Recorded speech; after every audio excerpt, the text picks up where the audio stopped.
ઓમ નમો નારાયણ. હું અરુણાબેન પી ગોસ્વામી સુરતથી તમારું સ્વાગત કરું છું અરુસ કિચનમાં.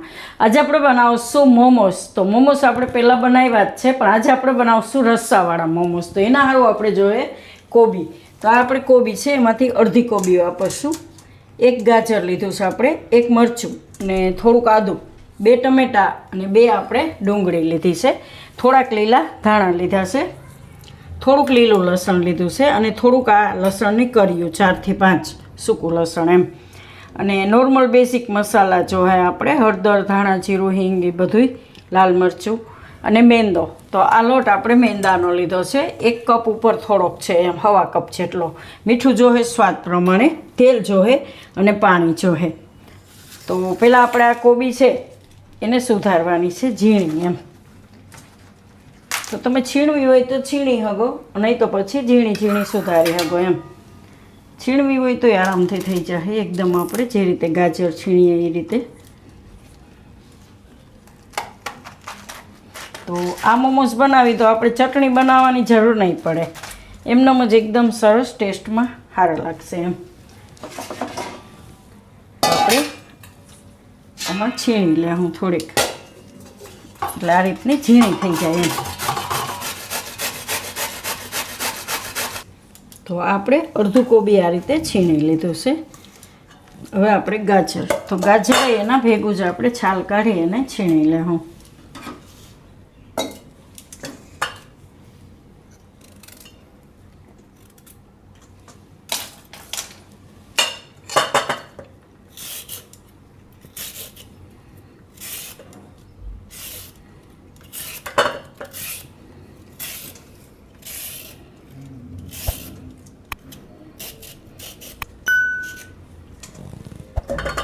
અને આપણે આમાં છીણી લઈશું.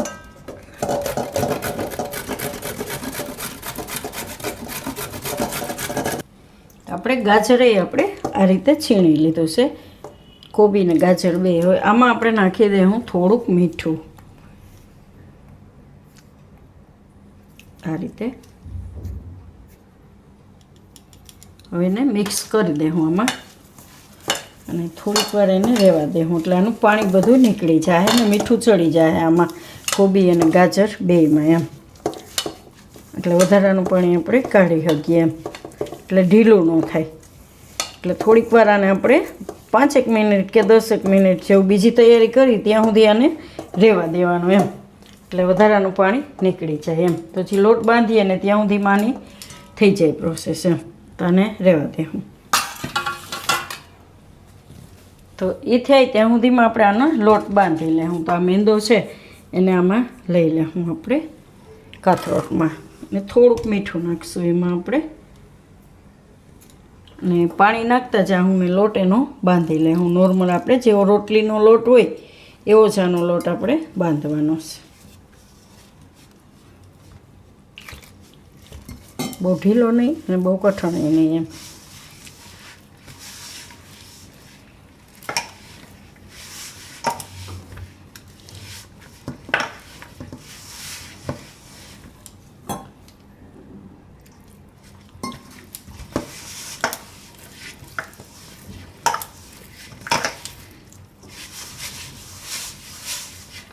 બસ આ રીતનો આપણે લોટ જોઈ.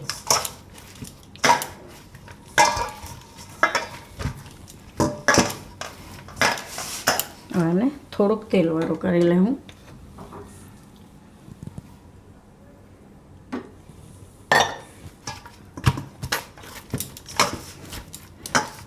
થોડીક વાર આને આપણે રહેવા દેવું ઢાંકીને 10 મિનિટ જેવું. તો લોટ આપણો સેટ થાય ત્યાં સુધીમાં આપણે બીજી તૈયારી કરી લેવાની. તો આ ટમેટાં અને ડુંગળી ને આ બધું છે એને આપણે સુધારી લેવું ઝીણું મીડિયમ એમ.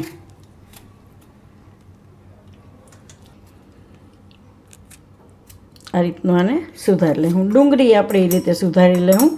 અને આ આદુ મરચાં ને લસણ છે એને આપણે ચીલી કટરમાં ક્રશ કરી લેવું. તો 10 થી 15 મિનિટ જેવું થયું. હવે આપણે આ બીજી બધી તૈયારી કરી એમાં એમ આ બધું સુધારીને રાખી દીધું આપણે. ડુંગળી, ટમેટાં, આદુ મરચાં, લસણ બધું ક્રશ કરી લીધું એ બધું. હવે આપણે આ જોઈ લઈએ આમાં તો આ રીતે મીઠું નાખીએ એટલે પાણી એનું નોખું થઈ જાય આ રીતનું. તેને આપણે દબાવીને કાઢી નાખવાનું, એટલે અંદરનું સ્ટફિંગ આપણે કોરું હોય ને એટલું વધારે સારું એમ. તો આ રીતે એને નીચોવીને પાણી કાઢી લેવાનું. આ ખારું થઈ જાય પણ વધારાનું મીઠું હોય છે એ પાણી નીકળી જાય એમ.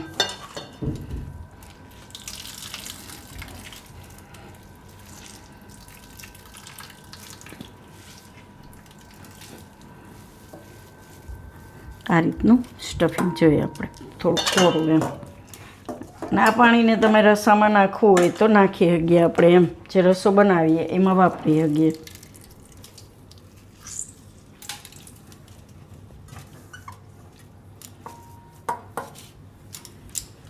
અને રહેવા દે સાઈડમાં.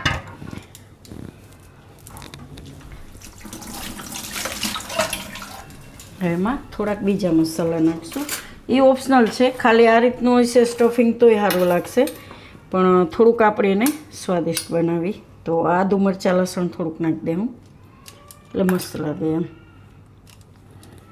થોડુંક લીલું લસણ નાખી દઉં.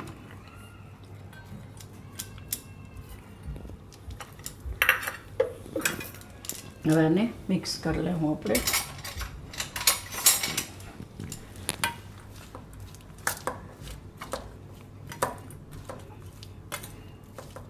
બસ આ રીતનું સ્ટફિંગ જોઈએ આપણે. તો હવે આપણે પહેલાં વઘાર કરી લેવું. તો આને આપણે કુકરમાં બનાવવાનું છે. તો આ એક કુકર લીધું છે આપણે. ગેસ ચાલુ કરશું. આમાં નાખીશું તેલ. તો તેલ આપણે બહુ વધારે નહીં નાખીએ, અડધા ચમચા જેટલું નાખીશું અને એને ગરમ થવા દેવું. આને સાઈડમાં રહેવા દેવું. રસો સ્વાદિષ્ટ બનાવવાનો છે આપણે. લોટ એકવાર ચેક કરી લઈ. તો થોડીક વાર રાખી દઈએ ને એટલે અસલ થઈ જાય. મેંદો છે એટલે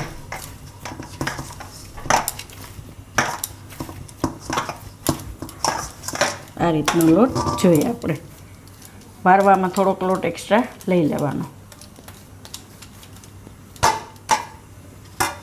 તો તેલ આપણું ગરમ થઈ ગયું છે. તો તેલમાં પહેલાં આપણે નાખીશું આ આદુ મરચાં ને લસણ.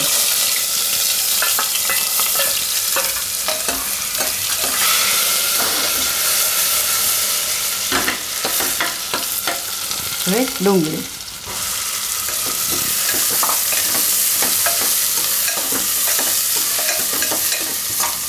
તો ડુંગળીને થોડીક વાર આપણે પકાવવાની છે, 1 થી 1.5 મિનિટ માટે. વચ્ચે વચ્ચે હલાવતા રહેવું.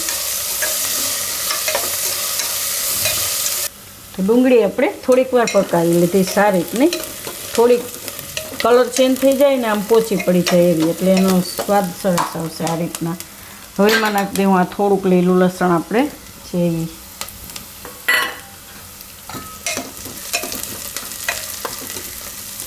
હવે બીજા મસાલા. તો આમાંથી થોડીક હળદર નાખીશું આપણે અને લાલ મરચું, થોડુંક કાશ્મીરી મરચું કલર સારો આવે, થોડુંક ધાણા જીરું. આ બધું મિક્સ કરી અને એમાં નાખીએ હું આપણે આ ટમેટાં.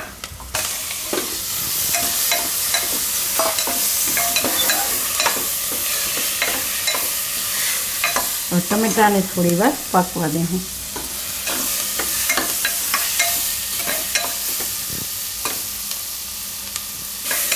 ટમેટા થોડીક વાર પકાવી લીધા. હવે એમાં આપણે નાખી દેવું પાણી છે. ગાજર અને આનું પાણી આપણે રાખ્યું હતું એ, કોબી અને ગાજરનું.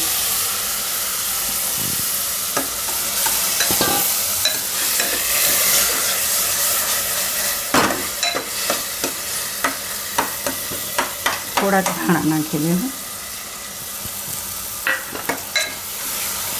આને થોડીક વાર પકાવી લઉં 2 મિનિટ માટે. આને આપણે પકાવી લીધા ટમેટાને બધું થોડીક વાર. આ રીતનું પોચું પડી જવું છે એકદમ. એટલે થોડુંક પાણી નાખ્યું આપણે પહેલું, એટલે એકદમ સરસ પાકી જાય એમ. હવે આમાં નાખીશું આપણે પાણી.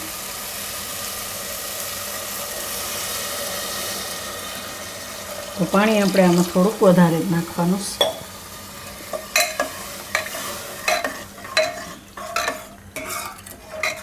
તો હજી આમાં આપણે 2 થી 3 કપ જેટલું પાણી જોઈએ.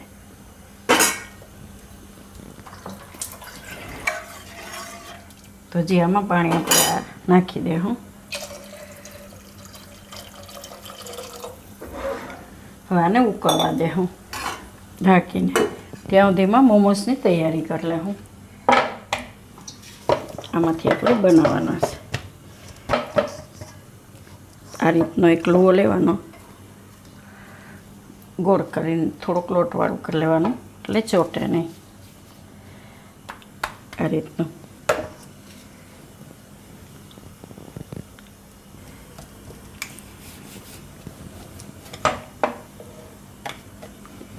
થોડીક મોટી પૂરી જેવું વણી લેવું. બહુ પાતળું નથી કરવાનું, થોડુંક જાડું. નોર્મલી જે આપણે વરાળે મોમોસ બનાવી એની આવો એ પાતળું હોય છે, પણ આને આપણે પાણીમાં બાફવાનું છે તો થોડુંક જાડું જોઈએ આ રીતનું એમ. હવે એમાં વચ્ચે સ્ટફિંગ રાખી દેવાનું આ રીતને.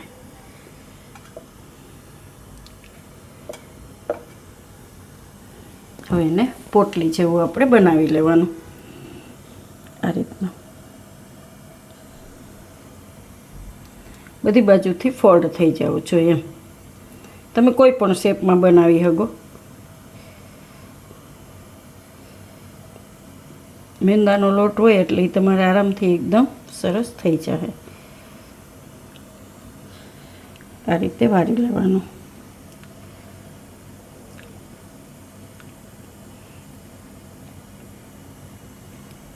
આ રીતના બધી બાજુથી પેક થઈ જવું જોઈએ એમ. એવું લાગે તો વધારાનો લોટ ઉપરથી તમે કાઢી શકો એમ. તો આ રીતનું આપણે વારી લેવું.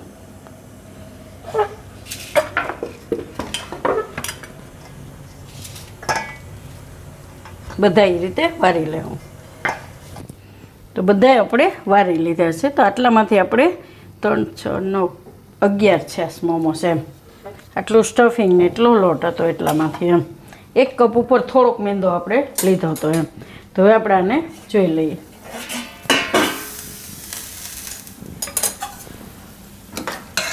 તો રસો આપણે એકદમ ઉકળી ગયો છે. ગેસ ફૂલ જ રાખવાનો છે. હવે આપણે આ ઉકળતું છે એમાં આપણે આ મોમોસ નાખવાના છે. તો આ ઉકળતો રસો હોય એમાં જ નાખવાના છે આપણે. અને એવું લાગે કે પાણી ઓછું લાગે છે તો તમે નાખી શકો એમ. તો આમાં એક પછી એક નાખી દેવું.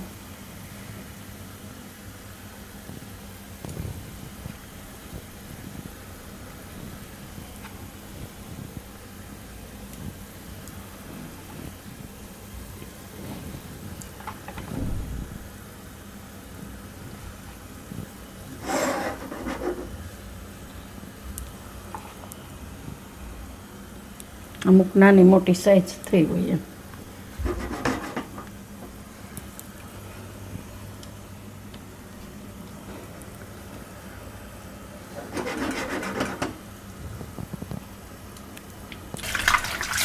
તો બધાય આપણે એમાં નાખી દીધા છે આ રીતે.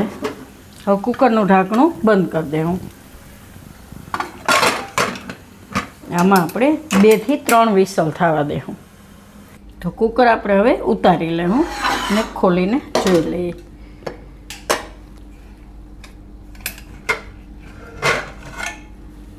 મસ્ત એકદમ પાકી ગયા.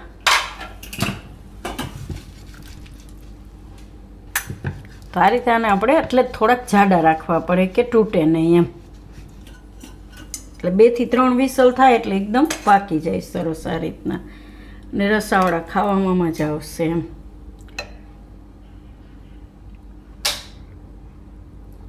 હવે આને કાઢી લઉં આપણે. સર્વ કરી લઉં.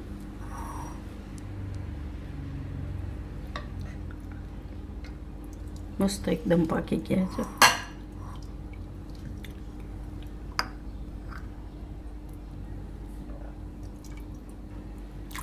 રસામાં આપણે મીઠું ટેસ્ટ કરી લેવાનું. આપણે જે સ્ટફિંગનું મીઠું હતું એ મીઠું આમાં નાખ્યું હતું અને આમાં નાખ્યું હતું બધે એમ.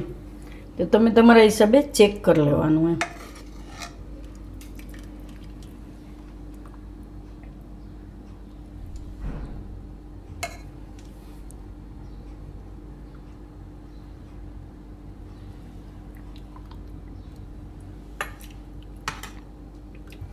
તો આપણે આ રીતે કાઢી લીધું છે.